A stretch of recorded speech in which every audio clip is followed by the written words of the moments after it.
taking a second look at life without parole sentences in America. On behalf of the Sentencing Project, advocates serving life sentences here in Michigan and Wayne State University, we are appreciative and excited for your participation and joining us here this morning for what is sure to be an important conversation. So my name is Matthew Larson. I'm an associate professor in the Department of Criminology and Criminal Justice at Wayne State University. I'll be the moderator for this event. I'm going to briefly give you an overview of what you can expect, and then a quick comment on what our goals are. So we have a series of panels this morning, which is going to start off with Mark Maurer, Senior Policy Analyst and former Executive Director of the Sentencing Project. In addition to talks by Danielle Sered, Executive Director of Common Justice, and Nicole Porter, Director of Advocacy at the Sentencing Project. In addition, we have a few other panels, including family members of individuals currently serving life sentences here in Michigan, as well as a panel of individuals who were previously commuted from life sentences after serving multiple decades behind bars here in Michigan specifically. And we also have a legislative panel, and we're thankful for the participation of Representative Mike Mueller, Tanisha Yancey, U.S. Representative Rashida Tlaib, and Chief Justice of the Michigan Supreme Court, Bridget McCormick. So considered together, we're really excited about this event. We're excited to have this dialogue. And most of you on this call understand the explosion of life without parole sentences that commenced in the late 80s and 90s, to be sure, and the implications of that for the state of mass incarceration today. And so this conversation is about really engaging with the history of life without parole sentences, while also paying close attention to the experiences of both indirectly and directly people who have been touched by and are serving life without parole. In the end, we want to provide insight into the second look policies that are increasing in regularity here in the United States, and hopefully identify some goals for the future as we move forward and have this continued policy conversation surrounding life without parole in America. All that said, without further ado, I want to introduce Mark Maurer, again, Senior Policy Advisor to the Sentencing Project, formerly Executive Director, and someone who has roots in his early career doing advocacy work here in Michigan specifically. So Mark, thank you again for your support and being here with us this morning. Thanks so much, Matt, and I'm delighted to be here, and thanks to all who put this program together. It's true, several decades ago is when I first got to meet lifers in Michigan. I spent a lot of time at Jackson Prison at the time, working with Lifers Group, and that really led to a long-standing concern about these issues. So I want to talk this morning to try to give a national picture of life imprisonment today. In order to do that, let me begin with a story. It takes place about 100 years ago in the early 1900s. The story concerns a man named Robert Stroud. Robert Stroud grew up in Seattle in a very abusive home. At the age of 13, he ran away from home, moved to Alaska.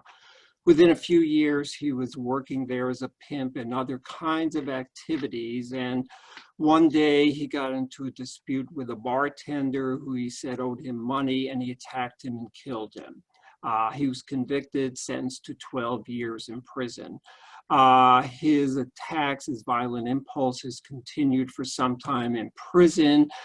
And several years later, there was a guard who he accused of interfering with a visit from his brother. And in front of about 1,000 people in the prison cafeteria, he attacked and killed the guard. He was convicted of that and then sentenced to a sentence of death. He was fortunate several years later to receive a commutation from the president who removed his sentence and resentenced him to life without parole. Now, I don't think there are very many Americans today who know the name Robert Stroud, but more of you may know him by his nickname, the Birdman of Alcatraz, from the famous 1960s era film starring Burt Lancaster. Because one day Robert Stroud was out on the prison yard. He saw a wounded bird on the yard. He brought the bird back into his cell, and over the course of a couple of weeks, nursed it back to health and observed just how it went about its business all day long and its bird behavior.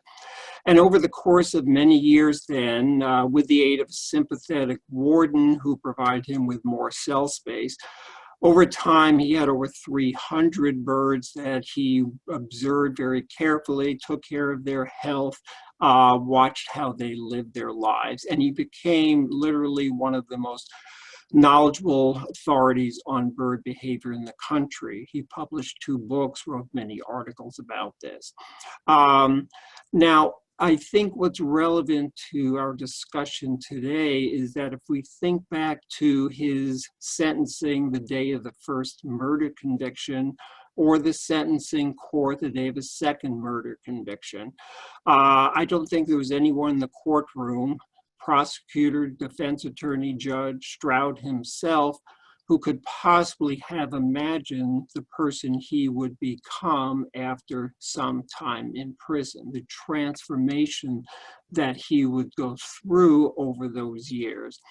And that is the challenge of excessive sentences, life imprisonment, that the system doesn't enable us to recognize these personal transformations, which are far more common than many people understand and believe. And so that is a real challenge, both on grounds of compassion, but also public safety.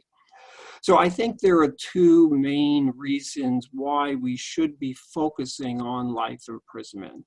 The first has to do with the scale of mass incarceration. Over the past decade, there's been an encouraging reform movement challenging mass incarceration. Prison and jail populations are going down to some extent around the country. But aside from a handful of states where the prison population is down 30% or more, in most parts of the country, the pace of change is very modest. The numbers of people declining, very small given the scale of the problem. And I think one of the key reasons for that is that in many of the initiatives put forward, there's no consideration for reduction of sentence for people convicted of a serious or violent crime or people serving life imprisonment. At the Sentencing Project, our research has documented that 1 of every 7 people in prison today is serving a life sentence. 1 of every 7, 200,000 people nationally. To put some perspective on that, there are now more people serving life than the entire prison population back in 1970, just before mass incarceration began its tremendous expansion. So if we care about ending mass incarceration, if we want to achieve significant reductions, it can't happen unless we look at long-term sentences and their impact. Now, the second reason related to that is that long-term sentences are actually counterproductive for public safety. Now, this sounds counterintuitive at first. People would think, well, you have these people who've committed serious crimes behind bars. This must contribute to public safety. But the problem is that this ignores a really fundamental finding of involvement in crime, which is that people age out of crime. We know that the people mid-teens, 15, 16, 17, become far more likely to be involved in crime, and this continues through their early 20s or so. And this risk of involvement in crime cuts across lines of race, class, nationality, just a very common development. So we know that the involvement becomes much more likely through the early 20s, but then the risk of involvement in crime starts to decline fairly rapidly after that. So by the late 20s, 30s, certainly 40s, 50s, and 60s, the risk for public safety has very much diminished.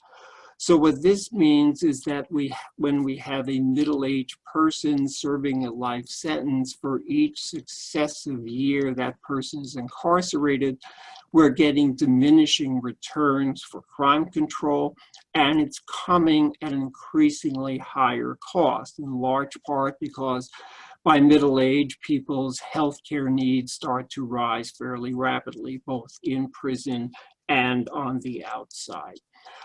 So it becomes a very cost ineffective way of doing things, if you want to think of it that way, let alone a compassionate approach to people's transformation.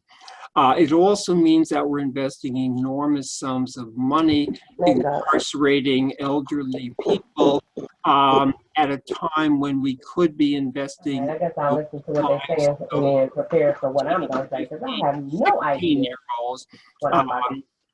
For these mid-teens who are beginning to get in trouble, some of them, and for whom we could provide interventions that would help them turn their lives around. I think it's important as well for us to take an international look at how we adopt these policies. Just as is true of our policies on mass incarceration and the death penalty, the United States is at an extreme compared to other industrialized nations in our use of life imprisonment.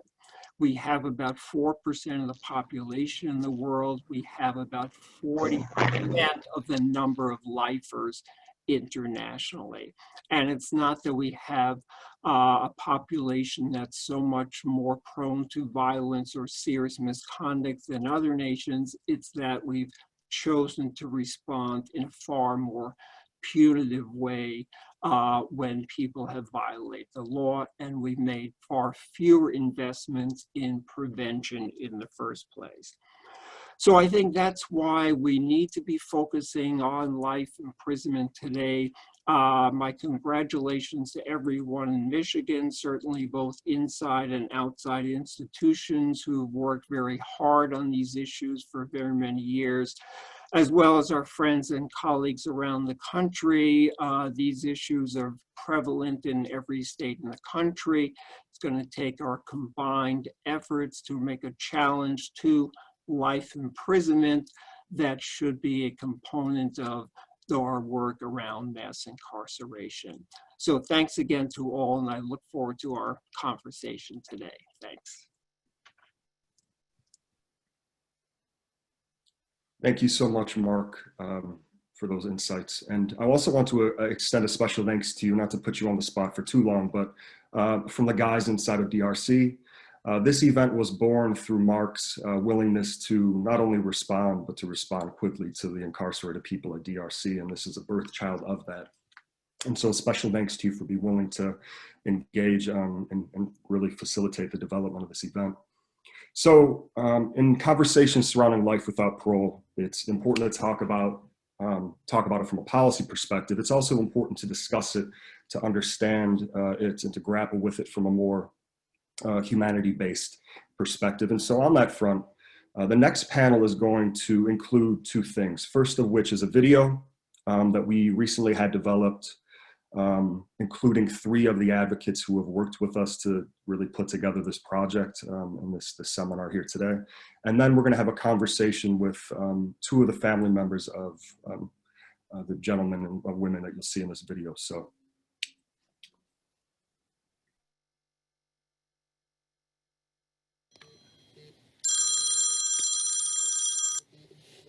Hello. This is a prepaid debit call from Everett Jackson. This call is from a correction facility and is subject to monitoring and recording. Hello, everyone. My name is Everett Jackson. It's a pleasure to be online with you all. I'm 55 years old. I've been incarcerated for the past 34 years. Hello. My name is Bernice Starks. I'm 74 years old. I've been incarcerated for 28 years. Thank you so very much for taking the time to listen at our trials and tribulations that we're going through here. My name is Michael Tubbs. I'm currently serving life without parole for homicide. I was found guilty when I was 21 years old, and I'm currently fighting my case that I can be reunited with my family hopefully one day soon. It's very important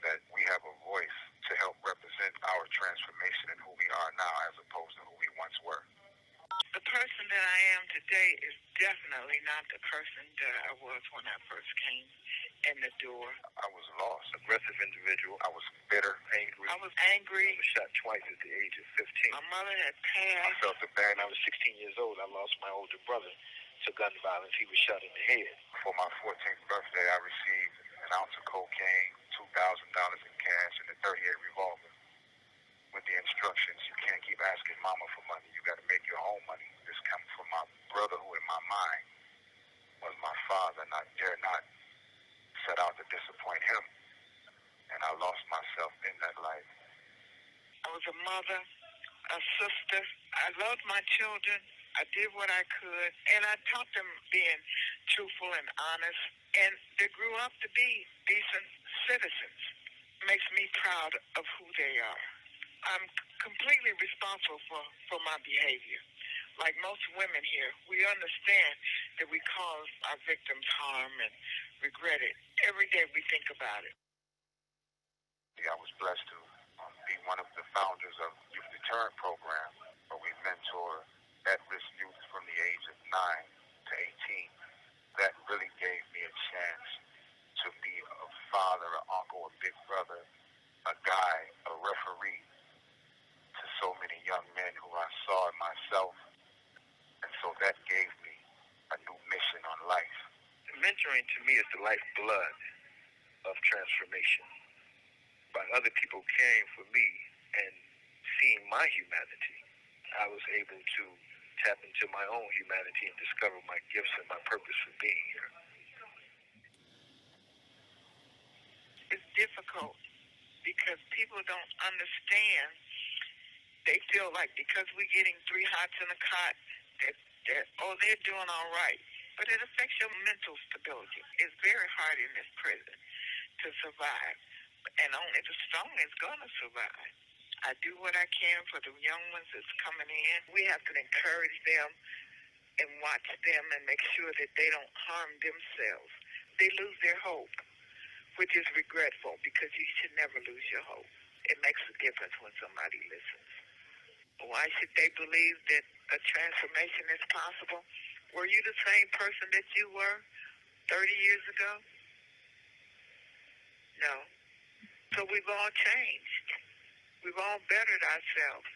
But when you've been down 25, 30 years, some 40, what is it that we can do to better ourselves that we haven't already done? You have 1 minute remaining.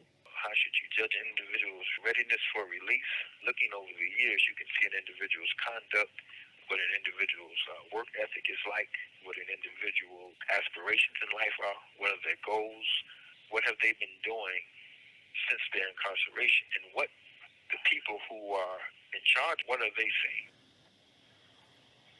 To just lock someone away and think that that's the problem, you warehouse them, that's not solving anything.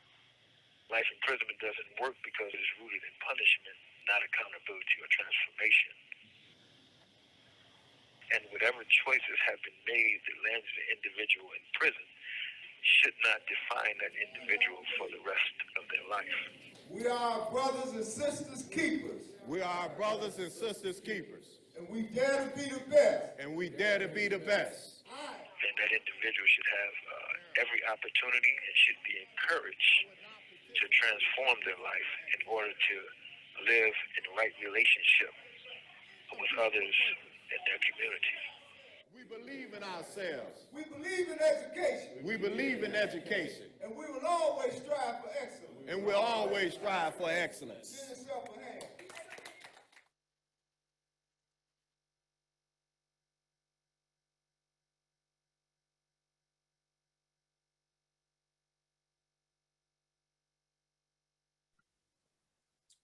Special shout out first and foremost to Romaine Blancourt, who was noted at the end of that film for putting that together for us and doing so very last minute. So Romaine, if you're on, I'm not sure if you are, thank you so much for helping us out and putting together that beautiful piece of art. Zipporah and D'Angelo, if you could throw on your video and throw on your mics.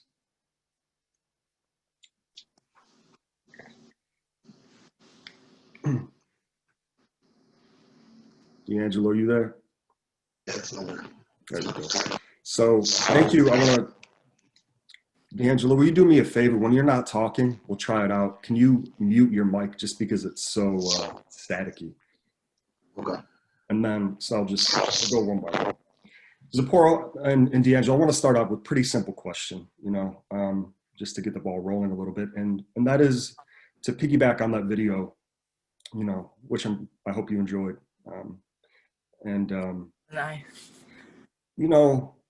People make a lot of assumptions about who is sentenced to life without parole, particularly if they're not really involved with or interested in understanding criminal justice and criminal justice reform.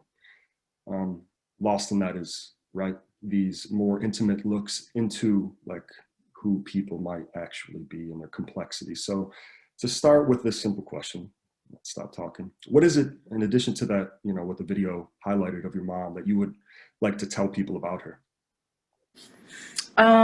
Well, first, I'd just like to say thank you, everybody, for having me on this call. And the video, that's a lot of emotions because I was there to do it, but then to see the aftermath of it is like, wow.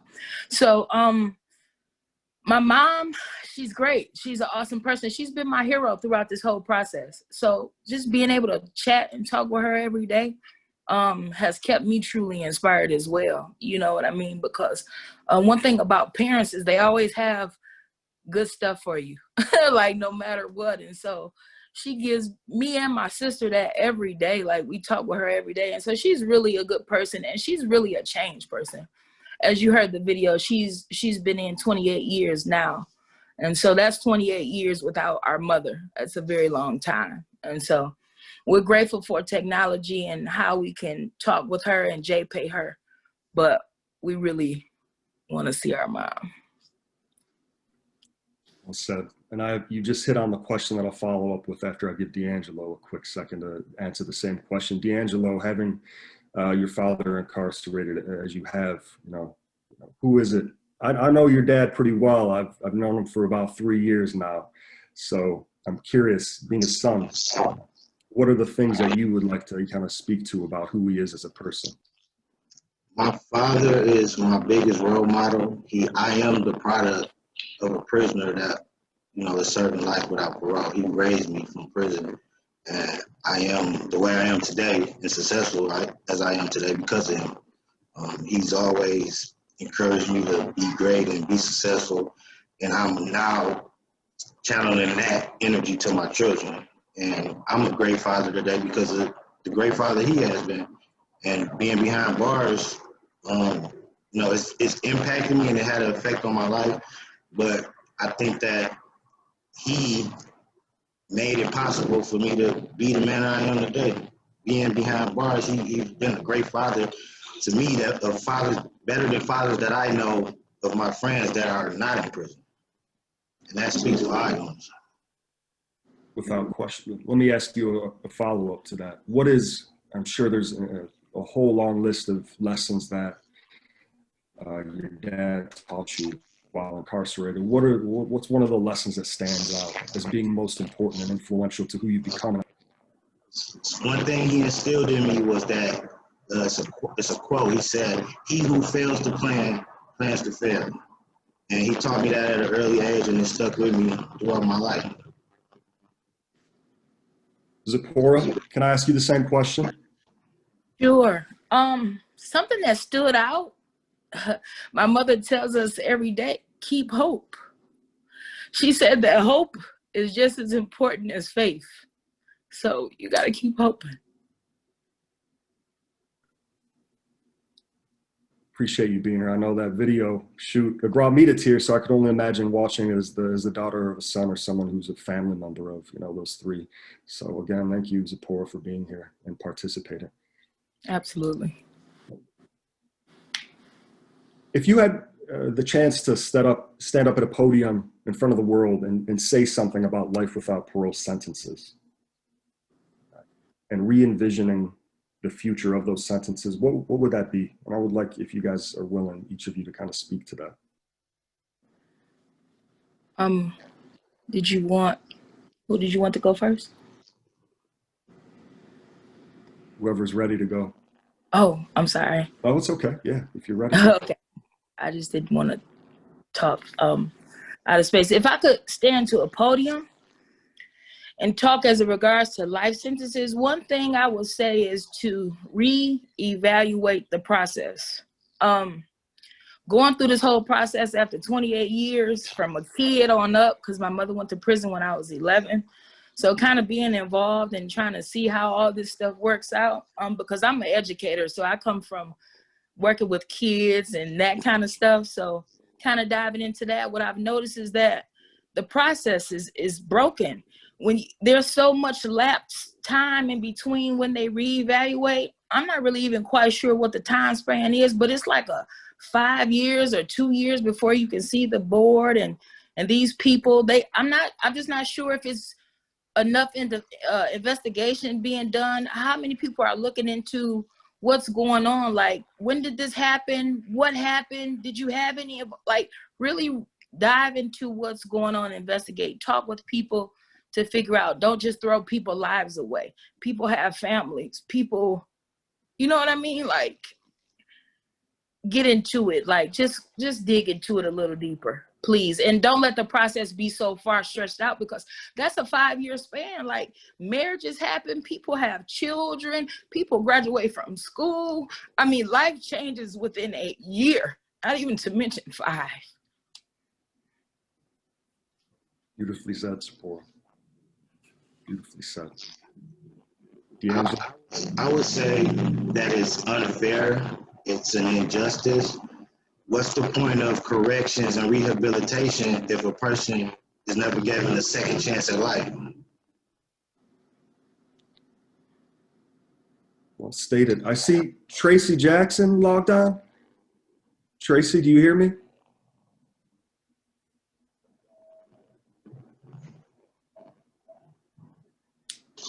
Tracy, do you hear me?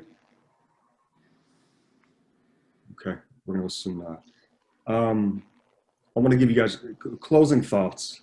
Speaking to anything that you might want to say, and I'm sure you could go for hours on all the insights and experiences that you've had being in the position that you have with a parent serving life without parole. But just closing thoughts that you might leave with. We've got 597 people here right now engaging with and wanting to learn more. So one closing thought for each of you, and then we can move on to the next panel. My closing thoughts is, I think after over 3 decades of serving life without parole, a person should be given a second look and see if they've been rehabilitated, see what they've changed. Over 3 decades is just too long. And like Sephora said, these people have families. My father has 4 grandchildren that he could be spending time with. He missed my childhood, but he could be with them. And it's just, it impacts us emotionally going through this with him being in there my entire life almost, and my kids' entire life, of course. But I think that, it's just time for a change. He's changed, so something else needs to change. Support. Thank you, D'Angelo. Closing thought. It's 2020. We've noticed the injustice to the system. And it's time to make a change. I'm really grateful for being a part of this. Thank you for having me here. And second chances it's time to get that in the policy hand maker of the people that make those decisions. It's time to push the pen a little bit, just to give people, and I'm not just saying this because I've been affected, me and my family. I'm talking about for every lifer that has been sentenced with that. It's time to look a little deeper. It's time to dig a little deeper, because these people, imagine going into a prison visit to visit your mother and come home. I'm so grateful too. I was a part of a project I'll make this really quick too. I was a part of a project as a kid that allowed me to go visit my mother, and shouts out to her name was Miss Andrews, and I was 13 years old, and every Saturday, once a month, they would pick us up to take us to see our parent. But it's really hard leaving those doors when you're 15, because you don't understand, or 16. So second chances, please look into them for lifers. Not to beat the drum even more, but thank you too again for being here with us today, for having the courage to participate, share your insights, and we couldn't be more appreciative of you taking the time. Thank y'all for having this forum, letting us speak. For all the guests here today, we will have a Q&A at the end. So if there's any questions that you might want to ask Zipporah or D'Angelo, please throw them into the Q&A box. I think we set aside 20, 25 minutes, and I know we're a few minutes ahead. Moving on, we have Danielle Sareb, who is here joining us, who is the Executive Director of Common Justice, author of Until We Reckon, and one of the favorite advocates of the men at DRC, Danielle, just so you know. They're thrilled that you're willing to participate, and it means a great deal to them. So thank you for being here today with us. Thank you so much. It's my absolute honor to be with all of you today. And thank you, Zipporah and D'Angelo. It took all my strength not to just yield all this time to hear more of what you have to share, but I want to honor the promise I made to say something, but deeply, deeply grateful for what you offered to us. And I hope that we all honor it in our actions. So the work I direct Common Justice, which develops and advances solutions to violence that meet the needs of those who are harmed, advance racial equity, and don't rely on incarceration. And at the heart of our work, we operate an alternative to incarceration for serious and violent felonies like robberies, assaults, and attempted murders in Brooklyn and the Bronx in New York City, where we're based. And then we do work nationally to change the narrative about who is hurt, about who causes harm, about what actually repairs violence when it's committed, and to help elevate the power and voices of those peoples whose lives are at stake in these decisions that we're making. And I would offer to everybody that we can't reduce incarceration to the degree I believe we're morally required to as a nation without tackling the question of violence. There's no way to that. And when I say reduce it substantially, I think it's important, and this echoes what Mark Maurer shared at the top of this call, or earlier in this call, which is that doing so, substantially reducing incarceration doesn't actually require wild imagination. By my best estimates, on the day I was born, there were 443,850 people locked up in the US. I would ask any data scientists on the call not to calculate my age and put it in the chat. And so it means that we did not get here because there was more violence. We did not get here because of conditions in our communities. We got here because of a series of policy decisions that have put an incredible amount of resources into the machinery of punishment without putting anything comparable to those resources into the infrastructures of safety. And so while I said that we won't end mass incarceration without addressing violence, it is also my belief that we will not end violence without addressing mass incarceration. And that sounds counterintuitive in a culture that has lifted up incarceration as the way we keep one another safe. But I'm fundamentally in the business of ending violence. And those of us in that business know that the core drivers of violence are structural. They're inequity, their disparity, their lack of access to education, to housing, to mental health care, to all of those things. But on the individual level, the core level drivers of violence are shame, isolation, exposure to violence, and an inability to meet one's economic needs. And the core features of prison are shame, isolation, exposure to violence, and an inability to meet one's economic needs. And so it means that we have baked into our response to violence exactly the things that generate it. It's like showing up at a house fire with a tank full of gasoline. That is not what we want to do if we want to become safe. And so our view as people who want to see violence end is that we have to do things that actually produce safety, that come at both those structural drivers and those individual drivers in a way that transforms people and communities in such a way that violence is no longer a defining feature of our culture. Another piece I would offer that runs contrary to the public narrative is what a shift away from a primary reliance on incarceration to address harm means for survivors. So we're sort of told that we somehow have to choose between the interests of justice or mercy for those who have committed harm and the interests of justice and healing for those who have survived harm. So it's important to remember fewer than half of crime survivors call the police in the first place. So a full half of survivors of violence, half of people who suffer concussions, who suffer injuries, who suffer serious trauma, prefer nothing to everything we have on the table.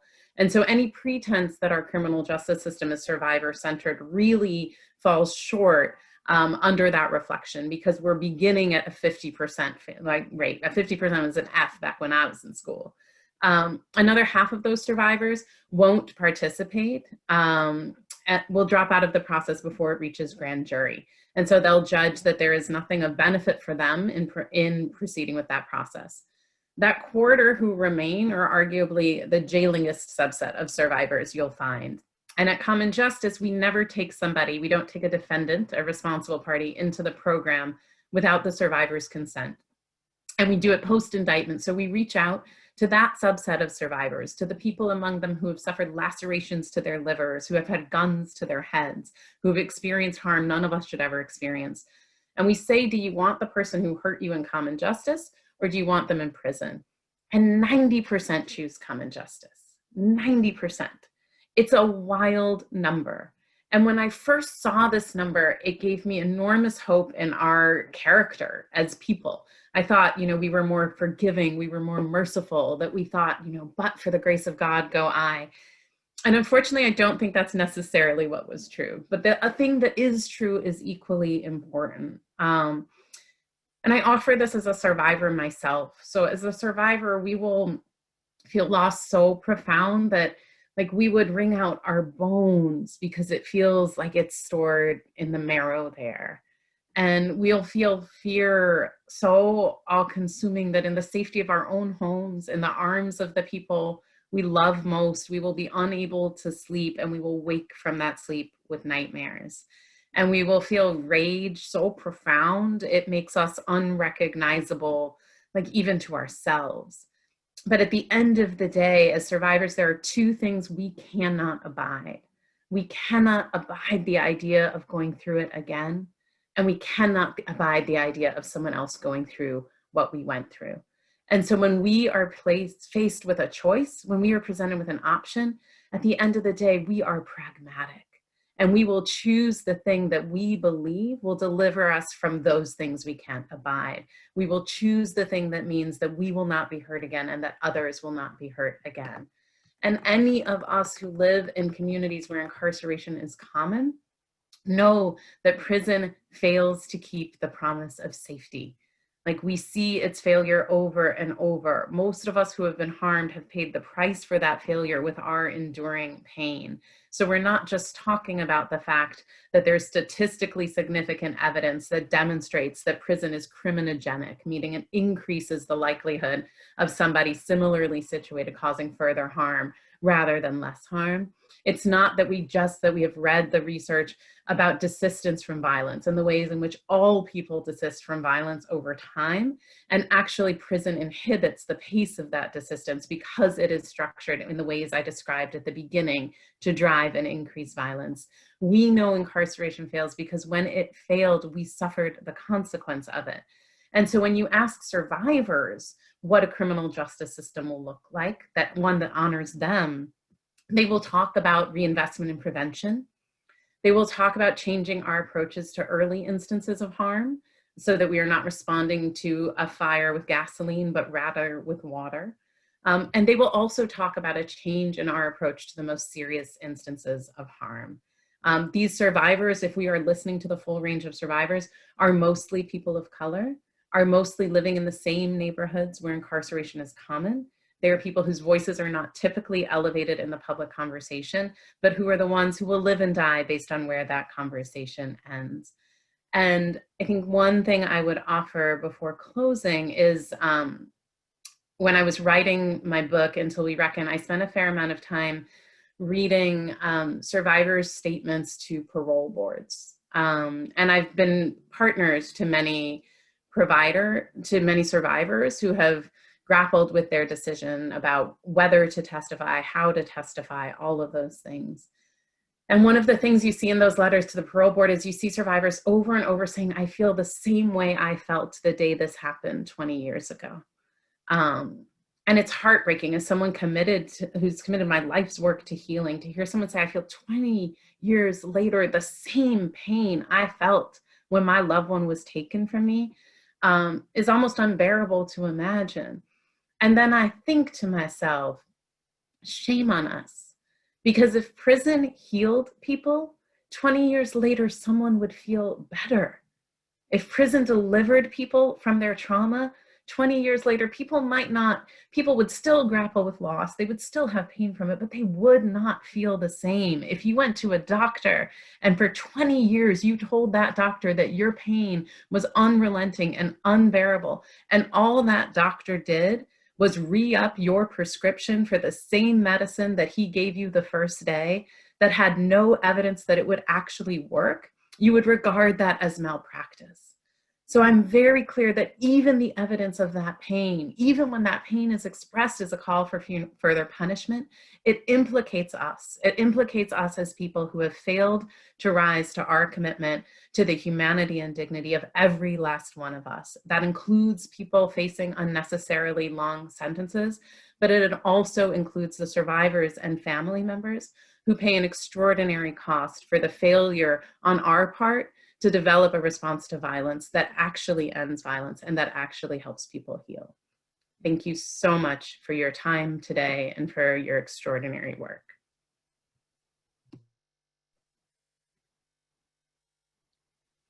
Thank you so much, Danielle, for joining us. Thank you for the work that you do and for giving voice and empowering the survivors' perspective in these broader policy conversations.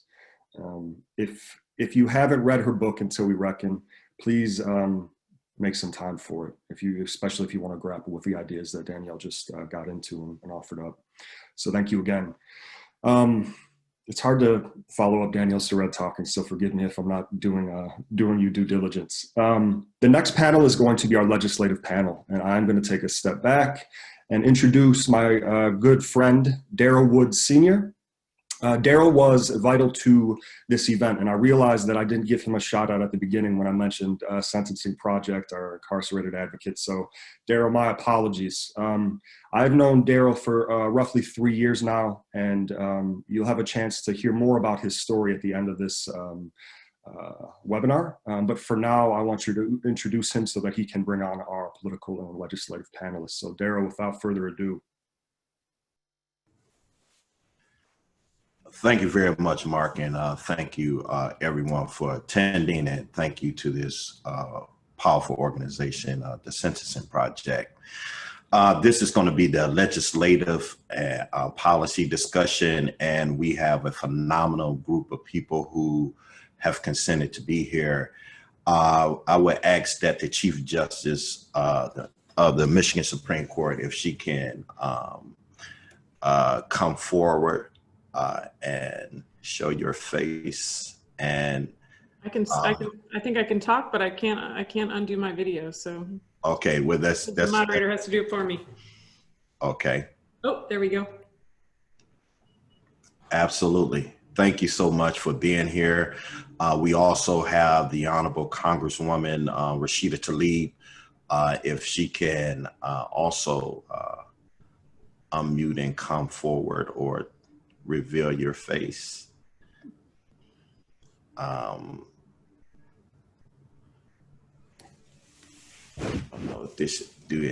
you see her yet, Chief Justice? I don't see Congresswoman Tlaib yet in my, okay. on my screen. I'm with Congresswoman Tlaib. She'll be joining momentarily. Here she is. Okay, thank you very kindly. And State Representative Mike Muller, if you can come forward as well. Thank you for being here. Thank you. Serving the Michigan legislature, and State Rep Tanisha Yancey as well.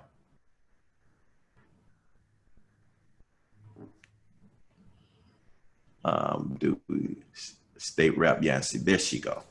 Thank you very much. Thank you for you guys for joining us today, and we're gonna get straight to this.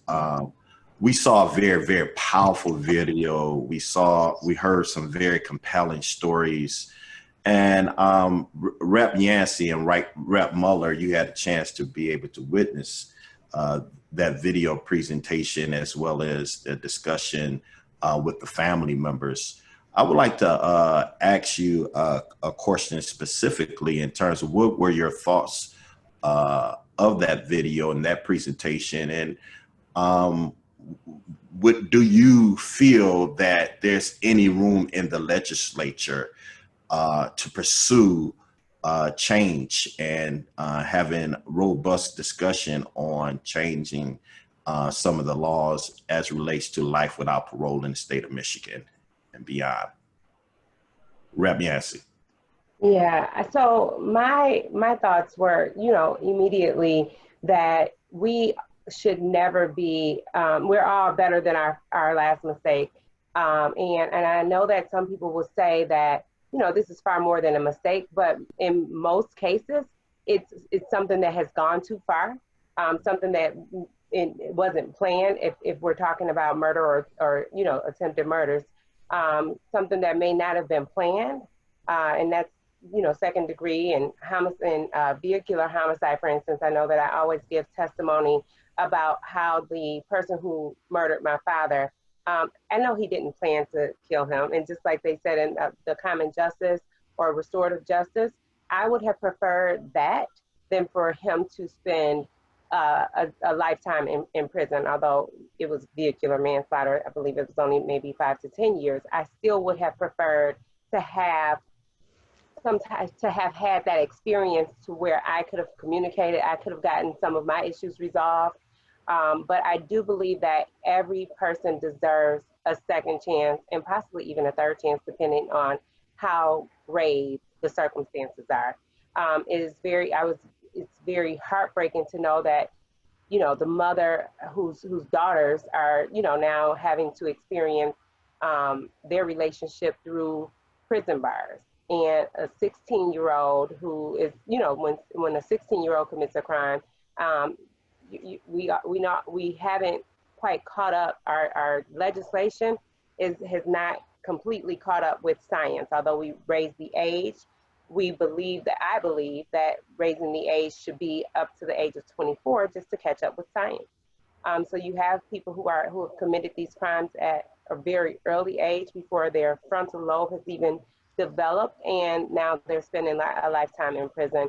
And it's to me, I know that the past case has determined that it's cruel and unusual, and there were resentencing for those underage lifers. However, a lot of times people are still holding them accountable for what they did at that age when they're resentencing, and not necessarily what they have done up until that point. What have they given back up until that point?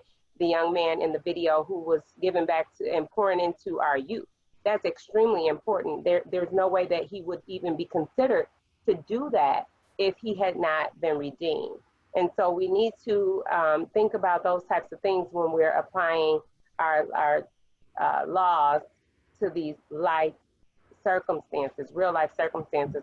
And then also just having those life experiences to know, to be able to legislate, you kind of need to have, we need all walks of life. I know that Representative Mueller has served as a sheriff. I have served as a Wayne County prosecutor, but I have also had some real life experiences as well that has taught me to be more compassionate.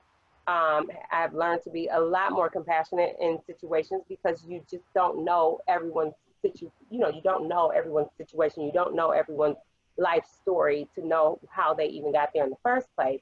And we need to start legislating in a space of, or in a place of compassion. We need to legislate in a place of understanding that our circumstances and our life experiences don't necessarily reflect everyone. Okay, thank you so much, Rep Yancey. Definitely, Rep Mike Muller, certainly I want to ask you, what were your thoughts of the video? And if you could briefly tell us, is there capacity in the legislature to have conversations like this to move towards, reconsidering some of these life without parole sentences? Rep Muller. Thank you, sir. Yes, I definitely bring a different perspective on some things because of my background in law enforcement. I worked nearly 6 years in Washtenaw County and 13 years in Livingston County, so I saw the drastic change and difference between the court systems in those counties. You know, I'm a big supporter of victims' rights. However, that was very moving listening to that 90% of people forgive. And that was some of my notes that I was taking. I believe that some people do forgive, and I think the victim should have an input in the saying on whether or not somebody gets life without parole or just life of like 25 years, or have some input into the parole board hearings. Because as you know, you can't take back murder. Once someone is killed, their family will never see them again either. And, you know, I have been first on scene to 2 triple homicides in my career, and one of them involved a 6-month-old baby and another one involved a 14-year-old. So it's real for me. I've seen it. The video is very moving because I'm a very empathetic person. For instance, on my last day of work, I was involved in a high-speed chase where someone tried to disarm me and kill me. And I was, you know, when I went to court, I talked to the prosecutor. I saw the family. He had little younger children, and I said I would give a plea to reduce his time down to, he would only got 6 years. However, he rejected the plea and it went to trial. He ended up getting 12 to 25 years. And I couldn't sleep for a while after that, knowing that he has small children, barely had he didn't have a violent record at all. And to me, there was something that just went wrong inside, something, some mental illness or something that went wrong that made him decide to act that way. And every day I look at my kids, I always think of him, and it's concerning. So I also will echo my colleague Rep Yancey. The age of 24, 25, you know, coincide life without parole with you know, height of the Holmes Youthful Training Act, depending on what type of crimes they commit. And you know, you do make mistakes when you're younger. I mean, we are all that age, you know, and, you know, we made mistakes, and it is, you know, it's the environment that you're in. And sometimes people get caught up in crime because of, you know, their upbringing, the violence they see, addiction and all that. So they can grow out of it. So, I mean, I think there is, you know, definitely the opportunity to start the discussion. We have to take account the victims. We also have to, you know, I also think too, once people get older, if they're medically frail and they, you know, they don't need to be sitting in jail. If they're not a threat to the public because of their medical condition too, they should be released. But I believe there is a starting point to this. I mean, it has opened my eyes, being part of the criminal justice system on the other side of, you know, taking people to jail and then seeing the reactions from their family members. I was at a trial where I was working in the courts where a man was sentenced to life for a double homicide, and you know, seeing the family, watching him go away for the last time was pretty heartstaking. And to be honest, I'll probably get in trouble for it, but Chief Justice, you know, the statute of limitations, but actually I let the family in a Burger King or a McDonald's and gave him a hug before he went off. So definitely there's room for discussion on this, with me anyway. Thank you so much, Rep. I want to go quickly and thank you for that strong perspective and that openness. And I want to go quickly to the Chief Justice because we're time limited with her. I met her while incarcerated. I was under a life without parole sentence at that time. And a wonderful leader. Tell us why you care about these issues, Chief Justice. Yeah, well, first of all, thank you for having me. Thank you all for including me in this discussion. And it was wonderful to get on in time to hear Danielle Sered, who I read her book after I first heard her talk at Wayne State almost a year ago at a convening. And it's pretty remarkable what they're doing. And I'm hopeful that we will look at more and more restorative processes in Michigan. Yes, I met Daryl when in one of many visits that I made to the lifers. because I used to, in my old job on the faculty at the University of Michigan Law School, go anytime I was invited to go speak to the lifers about whatever legal topics they wanted to hear from me on. Always a wonderful experience, and it has been nice to stay friends with you, Daryl. I started my career as a public defender in New York City in 1991. So I represented, thousands of people, poor people accused of crimes. And I will say that in, gosh, does it make it almost 30 years that I've now been in this field?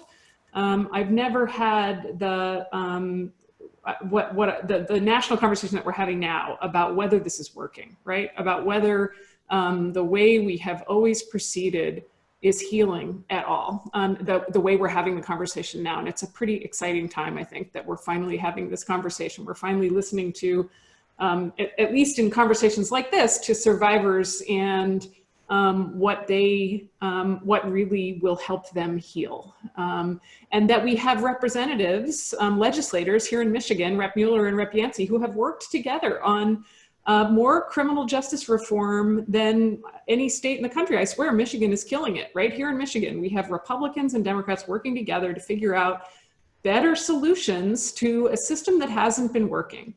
I am honored to have been part of a number of those reforms, and honored to work together with Rep. Mueller and Rep. Yancey. And I hope it's just the start of us figuring out how we can do better by all of our citizens in the justice system. I'm excited. Absolutely. And let me follow up with you, Chief Justice. Do you think that conversation need to begin about life without parole sentences?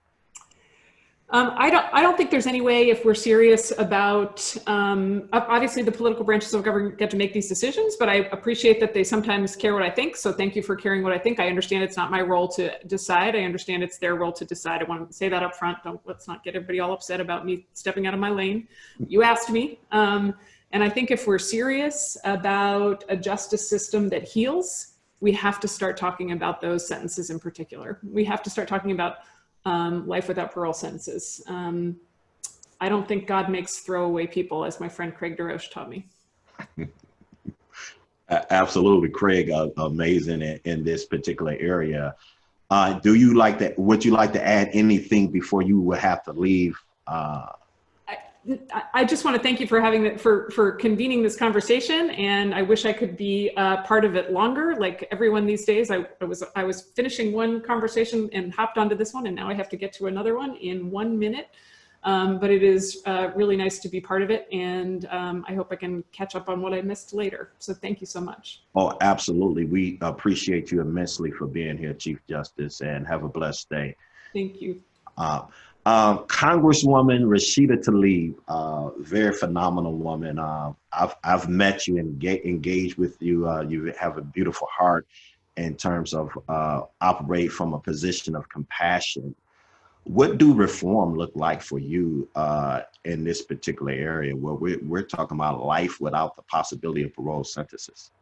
Yeah, I mean, I think for all of us to truly recognize the fact that the system is broken. It's not working for our communities, our families. It's not making us any safer.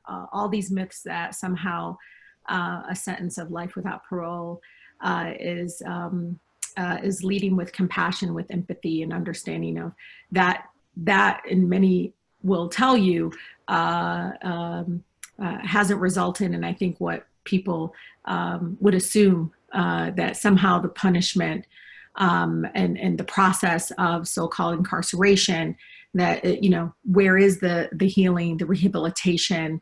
Why isn't that, part of that, kind of restorative justice model that many people in the community want to see versus this kind of criminalization that continues to happen? And, a lot of people are making a lot of comments, and I think it's so important to understand, we as a society, I think, has failed so many people that end up in the system. And what I mean by that is we haven't combated poverty or economic instability or even all the different elements that I think come into play when you look at a person at their lowest. And, Daryl, I don't know when we're going to kind of have an awakening to understand just how broken it is. I think during this pandemic, and Daryl, I haven't told you this, but during this pandemic, I did not realize how many of my residents had someone that they knew or loved. You know, I knew the numbers were high, but during COVID, that's when I got a lot of calls, not only from mothers, but brothers, uncles, nephews saying, you know, my uncle's in the system right now. And so, you know, and he's not there like pro, but it's a life sentence now with COVID spreading through the prison system. And, you know, for me on the federal level, I just want you to know I've been pushing for a system like the Breathe Act, like in mass incarceration, for-profit prison systems. I want to take out the for-profit schemes that are tainted and have become part of our justice system. And what I mean by that, y'all, is there are people making money off of the pain of those that stay in prison. They're making money off the cell phone system, the food system, the uniforms that are made, all of that. And we need to take that out, because I think that is sometimes the motivator of not making the change that needs to happen in those systems. So Daryl, for all of you listening, I want you to know, you know, I am very much opposed to for-profit prisons. I am very much opposed to those that come and try to, you know, make money or create systems that make money on the private sector, to make money off of those that are in our system and our care.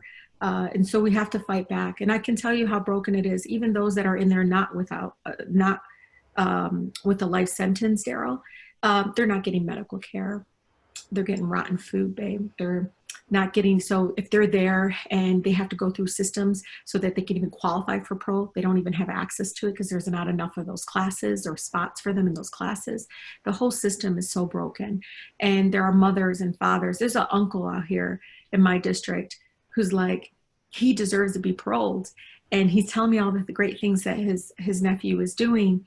And he says he can't because there's not enough room in a certain class before he even qualifies. I mean, so it's not set up for people to thrive or people to actually rehabilitate or whatever. But for many of us in the 13th district, we've been talking more about models of restorative justice, models where we as a community get to decide and choose and lead and decide, okay, what are we going to do? And yes, there are so much forgiveness, but there's also, with forgiveness, there has to be a tremendous amount of love for that person as a human being. Like, what can we do to help all of us heal from something that can be very painful for many of us?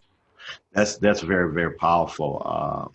And I can't let it pass me, because you know, I like what Rep. Mueller said, as it relates to you know, this having that willingness to take that second look. And, you know, this is a bipartisan issue as far as criminal justice reform, very powerful.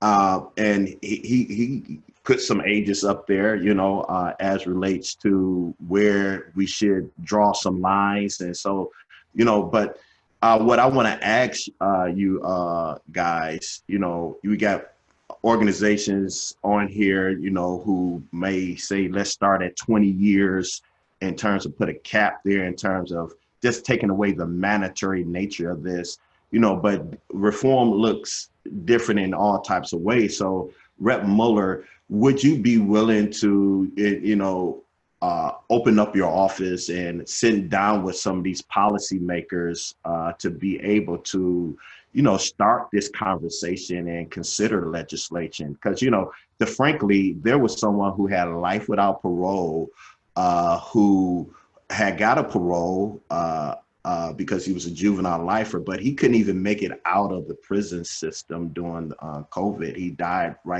days before he was to be released. So when you talk about compassionate releases, looking at the elderly and looking at the medically frail and stuff like that, you know, that's powerful. So how can we engage you guys to be able to start pushing some policies and looking at policy, Rep. Mueller? And then you all, the rest of you all chime in on that. Well, I'm always open to have any group come into my office. I don't you know, ban certain groups from coming in.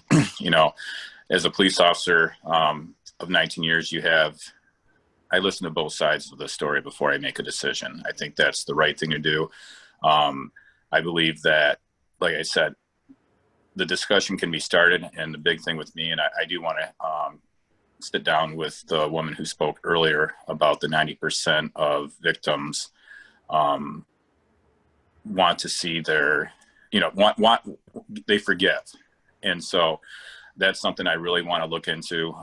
Like I said, same with the age of the person. You know, you can consider, you know, the age, the behavior. Was it a victim that was known to them?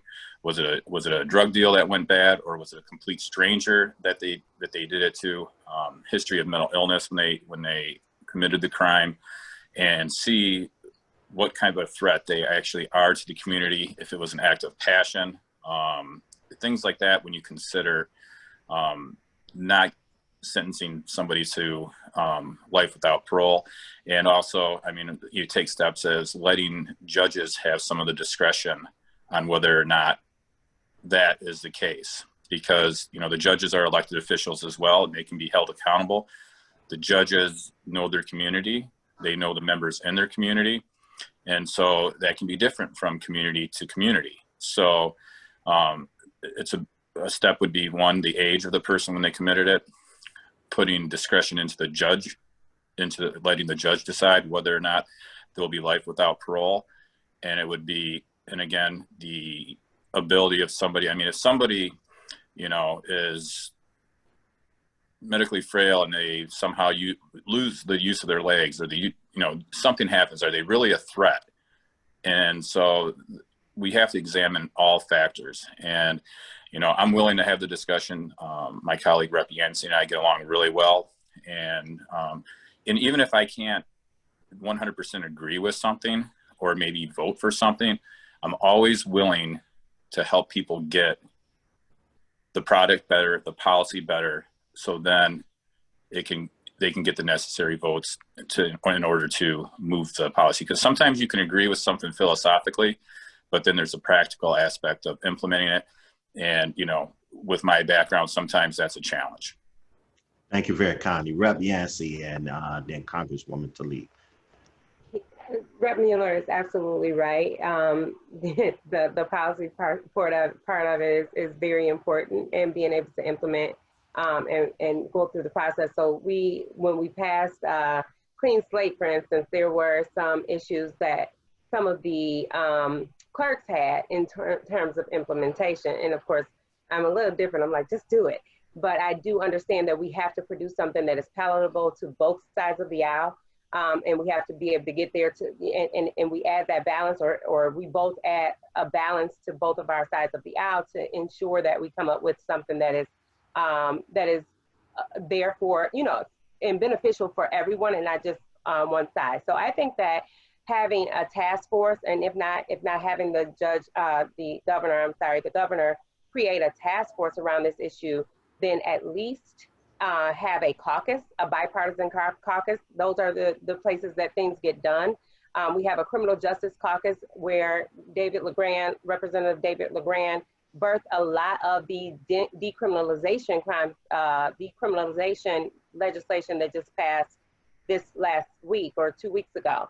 So I think that this could definitely either be an issue that we could take up in a bipartisan way, either by task force or by a caucus that's made up of everyone. I think that victims obviously need to be heard.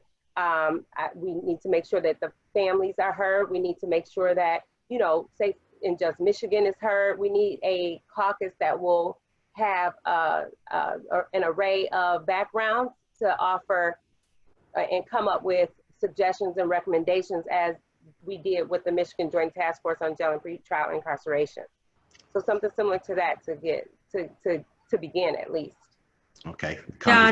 Yeah, thank you so much, Sarah. I think, and so Rep. Yancey and Rep. Mueller, I was served in 6 years in the Michigan House, and my colleague, Representative Joe Hovman, and I served together, dear friend of mine.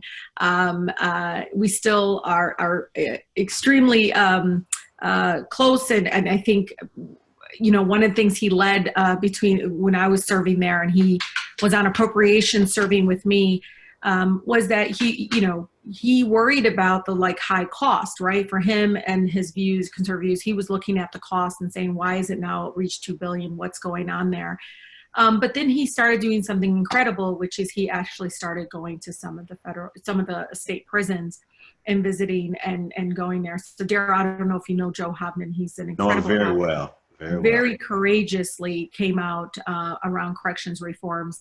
And even when some of my own colleagues weren't there yet, he still really championed, pushed back against some of the opposition. But I want people to understand, like right now, the number 1 line item, the number 1 big budget funded for the state of Michigan is corrections. And people kind of forget that. Like it's like we're spending this much on corrections, but this much on school aid, this much on all these other programs.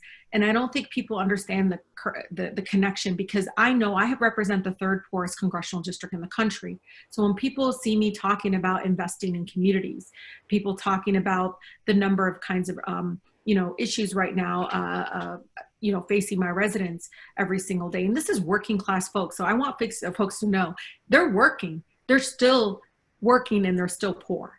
And so the biggest dilemma I am seeing regarding this debate and understanding, and I promise you, when you start looking at the money and start looking at who's making money from it and all of that, if we start pushing back a little bit just on that alone, and obviously everything Rep. Rianci and I think Rep. Muller are trying to push for some of these reforms, you will all of a sudden understand why there are special interest groups and others that are pushing against, and they're not doing it directly, but they are saying, no, this is how you become safe. It's like, no, you talk to any expert, you read all these books about really how to truly reimagine what it truly means to have thriving communities. And, you know, people don't want more prisons, y'all. They want parks, they want schools, they want, you know, clean air, clean water, affordable, you know, auto insurance, all of those things come into play. So Darryl, I think it's really important to recognize that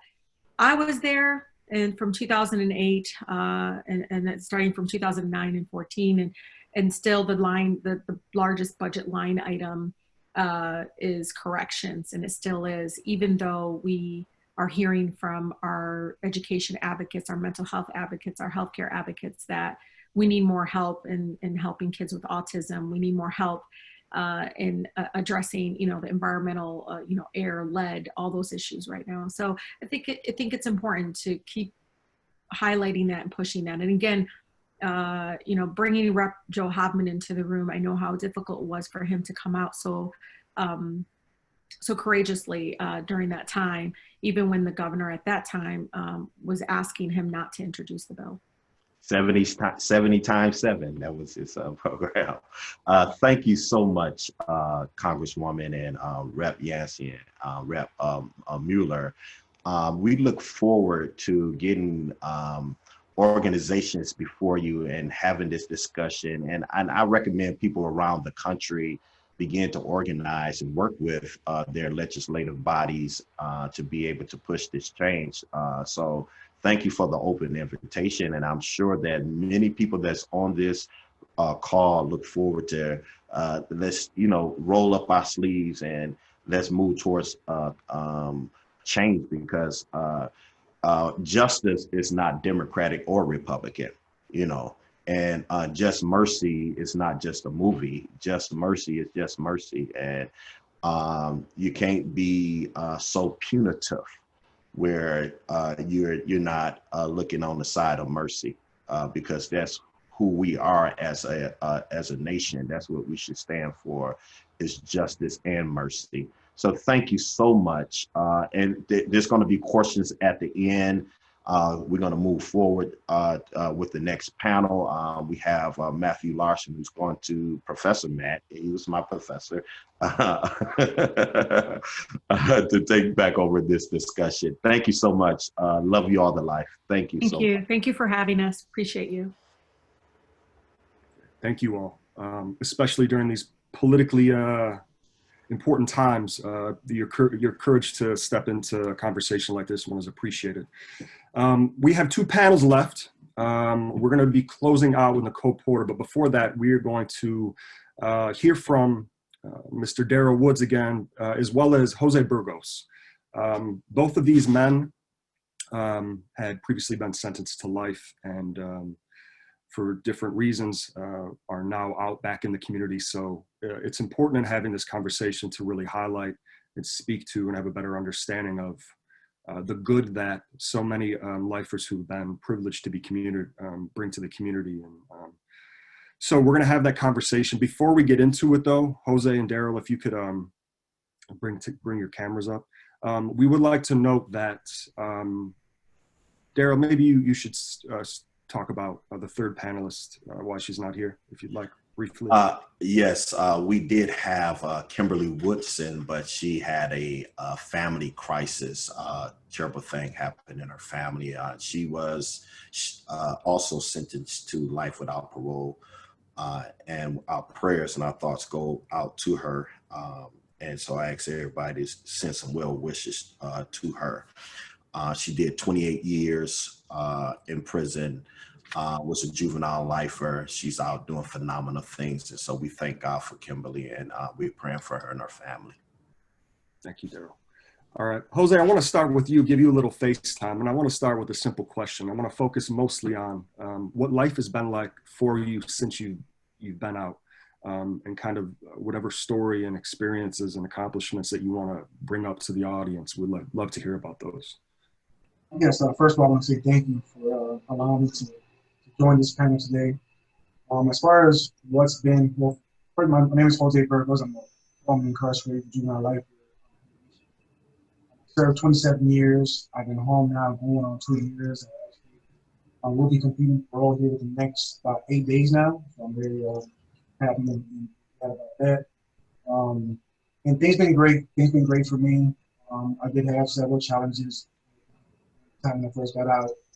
One of the main ones being not having a birth certificate when I first got out. So I was trouble getting that because I was that was a challenge. But since then, I've been blessed in many ways. Currently living here in the Detroit area with my grandmother, somebody who supported me throughout my 27 incarceration. Jose, can you speak louder? Can you move closer to your camera? Yes. All right, you hear me better? Yes. Okay. So in 2019, I joined the State Appellate Defender's Office as a reentry specialist. I currently do I create reentry plans for juvenile lifers and direct appeal clients are in the process of being resentenced.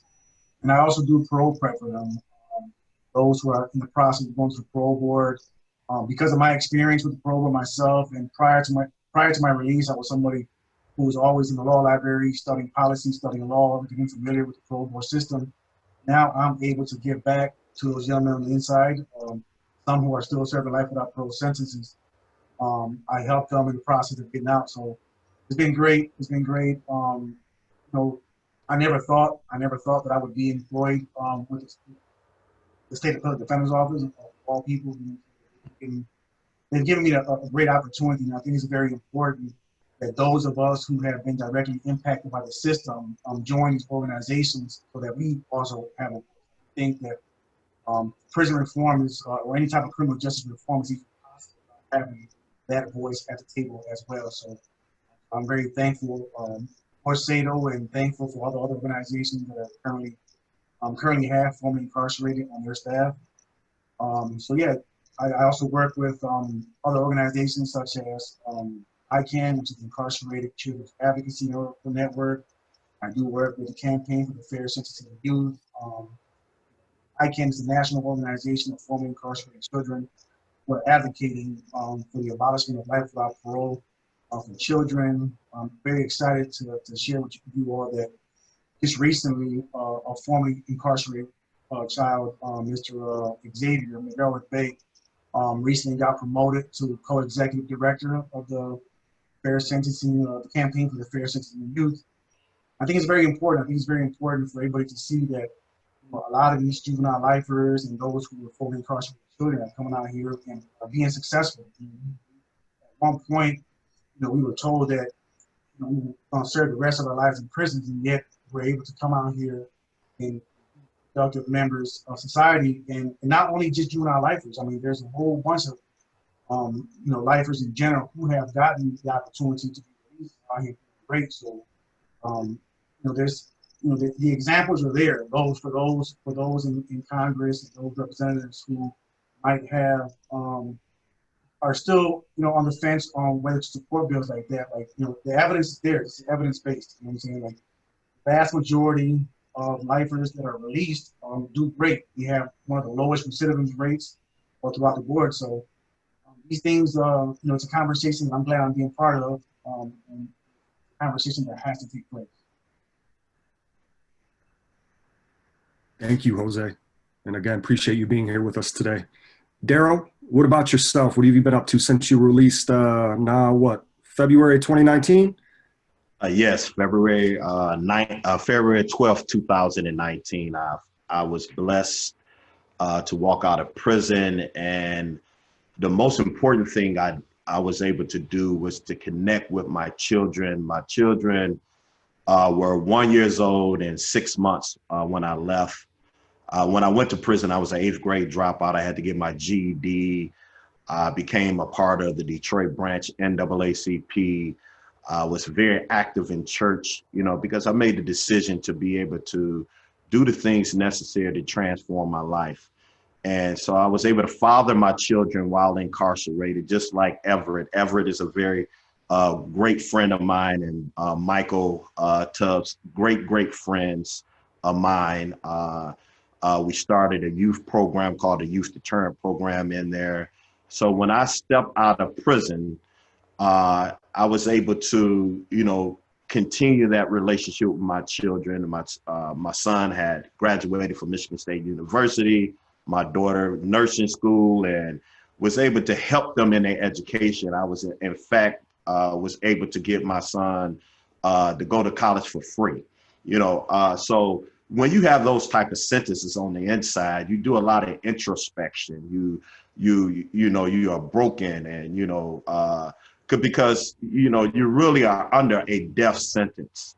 It's death while incarcerated, and I watch many people die in there and suffer in there.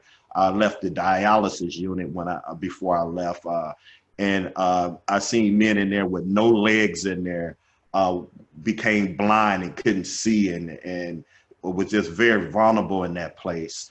And so I got out, wanting to be able to do some good things out here. And so now I'm working with Mitch Albom and his organization, Say Detroit, working with youth, working with law enforcement. I work in juvenile facilities.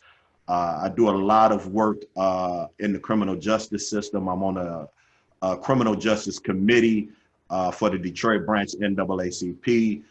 I'm also recently appointed by the governor to be on the State Appellate Defenders Commission, in which we do a lot of good work overseeing criminal appeals in the state of Michigan. So I'm the first returning citizen ever to be able to be on that commission. And so, I spent a lot of good time with my grandson. I'm helping raising him. I'm encouraging him. He's 5 years old. And so, I'm just trying to represent and do my best to be a blessing to this community and be able to connect with those who are suffering behind prison bars. I know so many people behind those bars who have life without the possibility of parole sentences, who will be a powerful asset to this community if given another chance. Thank you, Daryl. And I want to say, and I'm sure that this is a sentiment that is held by almost everyone who's listening in today, but I'm proud of you guys and the work you're doing. Anyone who's spent any time in prisons or known anyone who's been incarcerated knows that the quickest solutions to some of the most urgent, pressing problems of the day, as it pertains to criminal justice policy are in the minds of people like yourselves. So the fact that you've had this second lease on life and are doing the work that you're doing and as committed as you two are, I think it just speaks volumes about the men, right? The men that you are. And I know there's others to be sure, and I don't want to forget them, but I just want to commend you guys. To keep on schedule a little bit, I want to ask one last question, and if we could keep it fairly brief, that is this. If we want to dismantle or modify life without parole or abolish, depending on your perspective, as two men who have been sentenced to life and have thought more deeply about these things than most, what is the alternative, in your opinion? What should replace life without parole as we know it today here in the U.S.? For me, first and foremost, I think those who are in the power to make these laws and changes, they need not just one or two, but they need collectively to go in and meet some of them. So I guarantee you that when they sit down and talk to these men and women who are serving life without parole sentences, serving long and determined sentences, that have been here for decades, their attitudes are going to change. They have to change. You know what I'm saying? Like Daryl was saying, that there's some really great men and women in there, man, that have done extraordinary things within prison. So I can only imagine what they would do once they get out here. But I think, give back the power to the parole board. Parole board has the authority to release these guys once they reach a certain amount of time. And if those who have been in there have not done anything that they're supposed to do, then leave it to the parole board. I think take away the mandatory aspect of these sentences. Here in Michigan, we have over 150 lifers who are still currently waiting to get resentenced based on some laws that were changed several years ago. The system has to catch up with each other. They need to go in there and let the parole board do the job that they were assigned to do, and just and also allow give the victims as well. Give them a chance and a voice. There's a whole bunch of victims like I was saying earlier that would give an opportunity. I remember my victim. I had those two victims in my crime. One of them a survivor. In court, he got on the phone in court and told the judge that if Jose is going to come out here and prevent others from going through what we went through, then he was supportive. This is somebody that I injured in a way where he's paraplegic. He's a person who's been in a very bad situation, and he himself is willing to give me a chance. And there's a whole bunch of other victims out there willing to give a whole bunch of other people chances. So I think that taking away the mandatory aspect of the laws is a good start.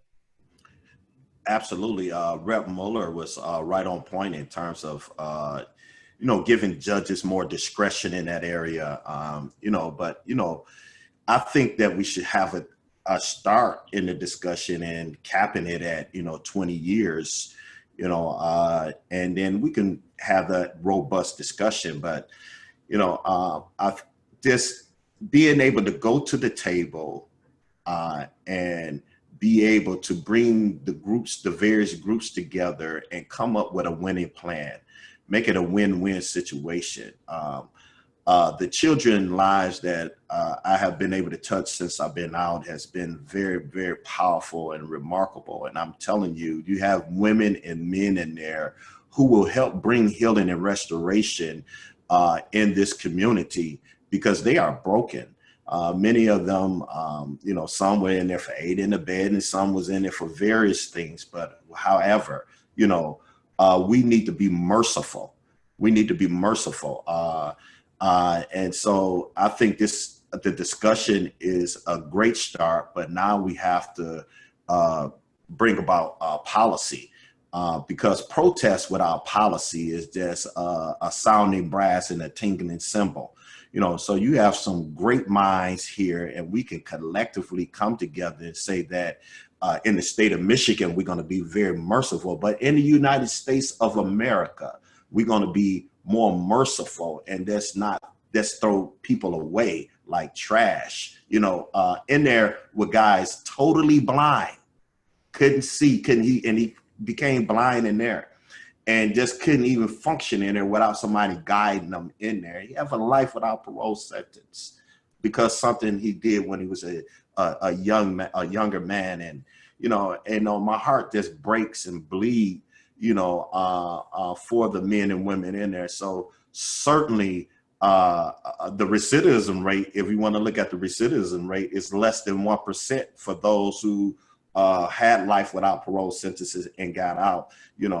So this is a great opportunity to be able to transform our criminal justice system in a way that is going to save us a lot of money, but also is going to say that who we are as a nation, that we're not going to throw people away like garbage and like trash, because we are human beings. And I thank God for this bipartisan approach. I was commuted by a Republican governor, but I was appointed by a Democratic governor. So this is a bipartisan issue that we can come together and do something very phenomenal. Well, thank you two so much again for being here today, but also for the tireless work that you're doing on the outside. And we look forward to watching the next steps of whatever's ahead for you two. We know it's beautiful things in front of you. So thank you again, Jose, Daryl, appreciate you. Thank you. We are going to close out this event with some insights. So we've talked a bit about kind of the history of life without parole in America and had some testimony and some political perspective.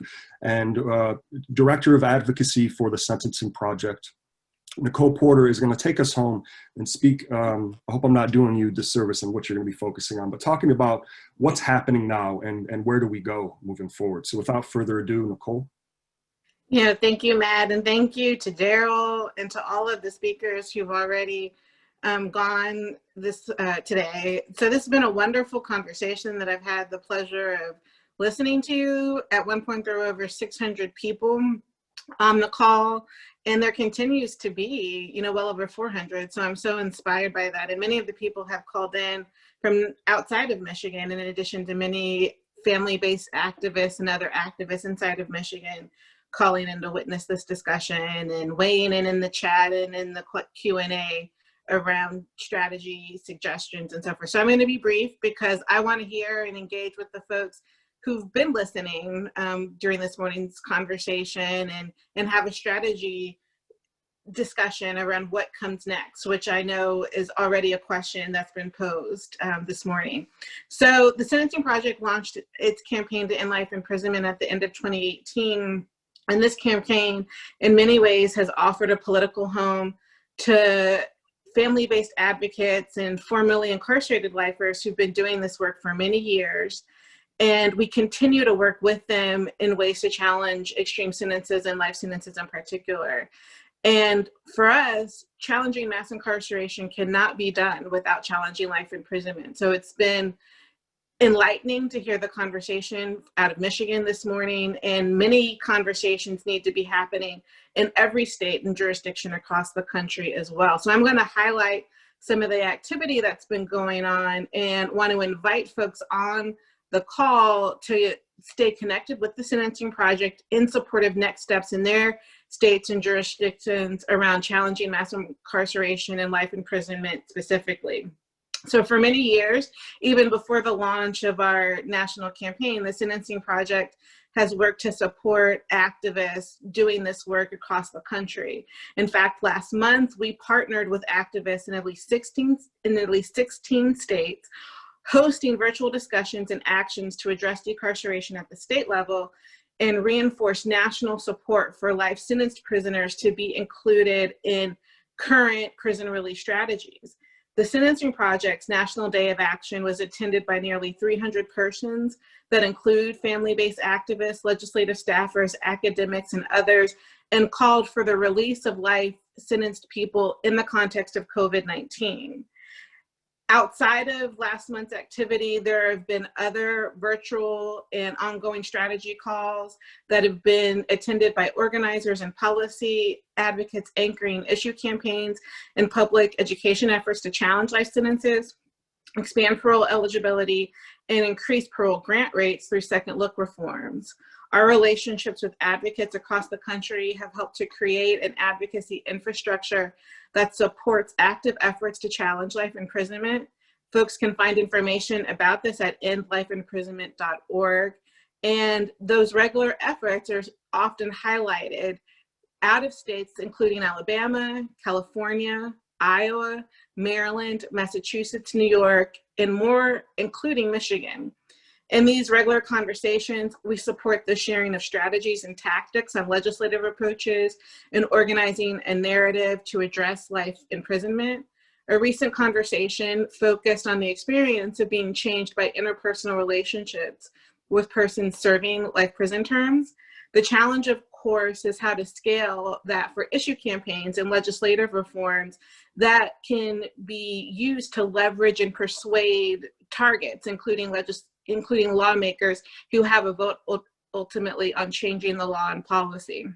But these conversations have surfaced active efforts in several states, including Massachusetts, Washington, and Pennsylvania, and supported efforts to coordinate visits among lawmakers with other stakeholders and persons inside of prisons sentenced to life imprisonment. And much of that interaction we saw earlier with some of the comments from Michigan's lawmakers. Next steps for our state contacts would be to support these efforts and offer intentional next steps that can happen even in the context of the pandemic around legal reforms and other changes in practice and policy. So these calls deepen discussions on active efforts to challenge life imprisonment. This year alone, there are active efforts in jurisdictions like Washington, D.C. and Vermont that are seriously considering legislative and legal changes to life imprisonment. In Vermont, for example, legislation to repeal life without parole as a sentencing option was actually voted out of the state Senate earlier this year. And in Washington, D.C., there's an active second look proposal that offers a pathway to court for early release for persons who are under age 25 at the time of their offense. And that reform has strong support from local politicians and also the community as well. And other advocates are focused on active campaigns in states like Alabama, Missouri, and New York. So since the launch of the Campaign to End Life Imprisonment that you can find more information about at endlifeimprisonment.org, there are at least 18 states and Washington, D.C. that have introduced policy changes. And I've been encouraged by the level of discussion and laying the foundation for change. I was encouraged by Representative Mueller's comments earlier today, and also a Republican state representative in Missouri that introduced legislation to end life without parole a few years ago. Now, the Sentencing Project is committed to supporting these efforts. We do that through testimony and also helping to coordinate support from other national partners, many of whom are joining the call to end life imprisonment and other extreme sentences as an intentional strategy to challenge mass incarceration.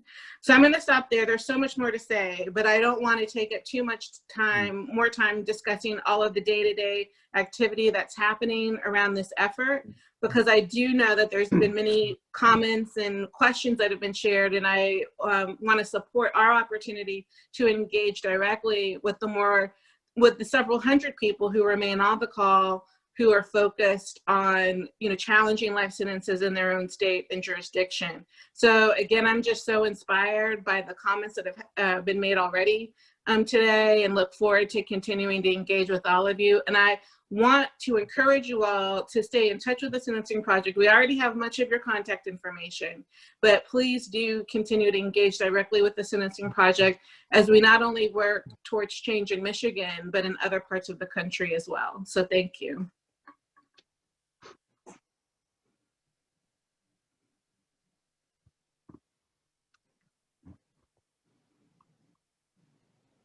All right, thank you, Nicole. My name is Morgan McLeod. I'm the communications manager at the Sentencing Project, and we are ready to open things up for discussion. We have about 20 minutes left, and we want to hear from all of you. We've already have a lot of questions coming in. So if I could have everyone, all the panelists who are still on, if you could join, you can share your screen. A few people had to sign off early, but I hope everyone else can join if you're available. Great.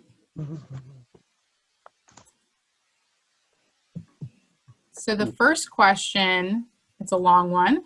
Can you provide more details about what giving a second look at people serving long sentences would mean? Are there legislative models for lawmakers to follow? And then the second part, what do you recommend the parameters of second look legislation should be? For example, New York is considering legislation that would allow parole opportunity for people who are 50 years old and have served at least 15 years. Could this be a place to begin the conversation? The elderly are the most expensive and the less likely to reoffend. So whoever would like to go first can jump in on that. Does Mark want to jump in there? You know, I'm having some technical issues. If you want to take this one, I'll be on in a minute. Okay, I'll jump in. And I know that, you know, maybe Daryl and Matt and Jose and others have some comments to share from Michigan. But, you know, the strongest language around second look reform has actually been introduced at the federal level, what we like to refer to as the Booker bill, because it is sponsored by U.S. Senator Cory Booker out of New Jersey. But that bill offers a pathway into court for life-sentenced federal prisoners, regardless of age and regardless of the crime of conviction, and requires several provisions, components that eligible individuals would need to meet while qualifying for that second look review. So as state advocates are looking strategically at what opportunities or what, you know, legislative proposals to introduce, I recommend starting there, seeing what politically might be possible in your jurisdiction. And given that there's very little movement around this issue, to start there with the hope of getting as broad and comprehensive a reform as possible, and hopefully, you know, meeting the challenge of allowing the bipartisan support to surface in you know, support of the reform. So I don't know if anyone else has anything to add there, but I would encourage state advocates to start with the federal second look bill that we lovingly refer to as the Booker bill.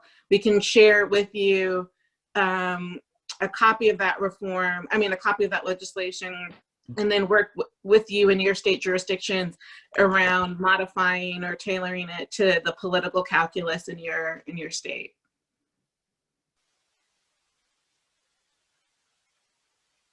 The next question is kind of going off of that a little bit. Are there any opportunities to release more people serving life who are elderly or have a medical condition that makes them vulnerable to COVID-19? Have we seen more reforms happening that are releasing more people who are serving these excessively long sentences? Oh, here in Michigan, the governor has the power to do so. Unfortunately, during the COVID crisis, she hasn't done that. She delegates anytime she's asked a question about whether those who have contracted COVID or are at high risk of catching it.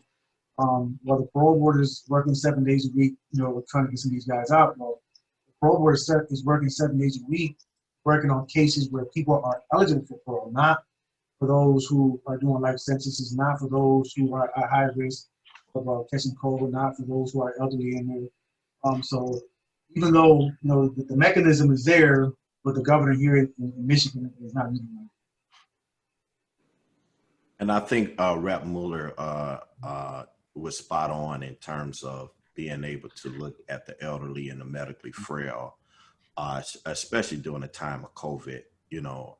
His leadership and his voice on that was very powerful. And I would like to see more leaders like that, speak about getting, the governors to take executive action to protect the medically frail and vulnerable, because they were mangled during COVID in Michigan and throughout the country. Yeah, and earlier, Daryl mentioned the juvenile lifer here in Michigan. He was actually a client of mine. He had served 38 years in prison. Juvenile lifer, already had a parole. The facility knew that he had issues. I think he only had one lung. He had a lung removed when he was a child. This is somebody who was at high risk of catching COVID, had a parole in his hands, but unfortunately wasn't released, and he ended up passing away. This is a question from Shakur Abdullah to Jose and Daryl. Can you both speak to the loss of your voices figuratively while incarcerated, if that was your experience, and what it's like now finding your voice and being an activist and advocate? For me, I actually found it in prison. And I say it to say because I remember I was probably like 10 years into my sentence. I was actually sitting in a segregation cell, and I looked around that cell and I told myself, and I actually was having a conversation with God, and I was like, this can't be it. There has to be more to my life than just this, you know. So as soon as I got out of segregation, I literally went and bought me a typewriter and just went to write letters. Actually, I was mentioning earlier to the group where I don't think she's on here anymore, but Representative Talib was one of the representatives that I wrote one time. I had asked her, you know, could she support my compensation at the time. I was submitting a compensation letter, compensation application to the governor, and she actually wrote back and was in support of my release. So I'm so honored and blessed that, you know, this is somebody who supported me, and she probably doesn't remember because it was many years ago. There was somebody who supported me prior to, to years ago, and here I am now actually sharing you know, kind of discussion with her. So it's a great feeling. It's a great feeling to actually you know, find purpose in life. You know, I think this is my purpose in life. I don't like the fact that I went through what I went through, but at the same time, you know, I'm utilizing it to do something better with it. You know, I'm determined to come out here and take everything that I went through and say, hey, you know what, maybe my experience can help somebody else down the line. You know, it's only to give hope to the guys on the inside who are looking out here, you know, and hoping that those of us who came home, you know, can look back now and try to help them. Absolutely. I discovered my voice in prison. You know, I had great mentors, and that's the case for many people who are serving life without the possibility of parole. They will find someone to help mentor them and to help them identify some of those things that they went through in their adolescence. You know, my mother, you know, was on heroin, and she died while I was in prison, you know, when I was a kid, you know, growing up like, you know, this in poverty and going through all the things I went through. I didn't know what I was went through. I got shot when I was 13 years old, never received any type of counseling or trauma, you know, care or whatever. You know, I was, you know, I grew up in abject poverty, you know, so I didn't know all that. I just knew I was growing up in the city of Detroit. I got shot, whatever, you know. I didn't know what had happened to me in terms of the abandonment and all of that, you know. And so I discovered that in prison by some of the old school lifers who took me under their wing and to be able to mentor me and show me a better way. And so I ended up eventually becoming the leader of the NAACP on the inside. I was the elder of the church on the inside. And so I'm just continuing to do the things that I was doing from prison. Everett and Michael, they was under my leadership in prison. Those guys have raised over $100,000 for community programs and stuff, and really have the love in their heart to be able to bless this community.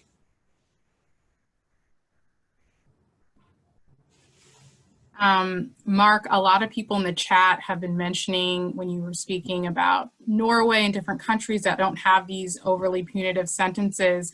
You know, I just want to know, in your experience, is that a helpful comparison to bring up this argument of our uniqueness in handing out these long sentences? Is that helpful for pushing for reform and convincing people that change is possible? Well, I think it is helpful. I think Americans are increasingly looking around the world to how other nations handle issues. You know, at the present moment, we're all concerned with how nations deal with the COVID crisis. And clearly there are pretty broad distinctions in how different countries have done a very important job in such a real crisis. And I think finally, after many decades now, Americans recognize the United States as the world leader in incarceration. You know, why do we incarcerate so many more people than other nations do? And we have real experience. You know, there have been delegations of Americans, some corrections officials, judges, and advocates looking at prisons in Norway and Germany and the Netherlands. And again, not that there aren't people who've committed serious crimes there, but there is a qualitatively different approach to what you should try to do during a person's time in prison, and a recognition that punishment for punishment's sake doesn't help anyone, really. So I think we're seeing some changes there, and that's why, you know, in our campaign on life imprisonment, we promote the idea we should have a maximum prison term of 20 years in prison, except in unusual circumstances, and that would be a much better public safety approach. The next question pulls off of what Jose mentioned earlier, but maybe Representative Mueller, you'd want to respond. Do you have any advice for people currently serving life or long sentences who are parole eligible but still have limited opportunities for release given parole board's disinterest in granting people parole? Well, first I would have, you know, without understanding the circumstances of the case, I really can't have an opinion on that. I think our parole boards probably need to run a little bit smoother. I was not in the corrections part of things. I was a road patrol deputy, but I would just suggest that they would contact their representative, because we're the closest they have to state government, so we can get in contact with people in the MDOC, if it was Michigan, to see why and what the holdup is and get the facts behind the case. And then we can be advocates for them as well, because we are their representatives and their voice to bridge the gap between the MDOC and the families. Daryl, Jose, do you have any thoughts on that one too? Yeah, I would say that's very important. I think a lot of times those of us guys that are incarcerated, they don't believe that they have that avenue. They don't believe that they can contact them. That would support them. So I think that would be one of the places. And I always, I still talk to some lifers now, and I tell them, you gotta keep going. You can't give up. You can't give up. There's many examples out here of those who had life without parole. Not a lot of good. So it's possible for them. It's possible for anybody. Have to hang in there. I'll say go back to the days of former Governor Milliken. You can't just have a file review and look at a file and just take a position that, this person should be denied or granted opportunity based upon looking at the file. But I think we need live interviews. We need to give, transform the parole system, especially here in the state of Michigan, to be able to really look at the rehabilitation, look at the total background, and get rid of the 5-year review and bring it back in lockstep during the times of Milliken, Governor Milliken. The get tough approach, it just don't work, and all these policies was made from the get tough approach, which has cost us lives and as well as billions and billions of dollars, so it's an antiquated way of doing things. And so I would say go back to the times of Milliken and be able to give people the opportunity to have live interviews and to be able to, really consider lifers like you used to do back in the day. And I would just add, I'd be supportive of that as well. You don't want a politician making the choice for somebody. You need to have somebody that understands the person and knows the person, but you need to have the ability for, people in the community where that person committed the crime to maybe be on a board as well and have input, have some of the, the victims have an input. Bring in some of the community, not just appointees from a governor or bureaucrats. You need to have people where this person committed the crime, the victims of the crime, and you should have some sort of input from the public, not just the parole board.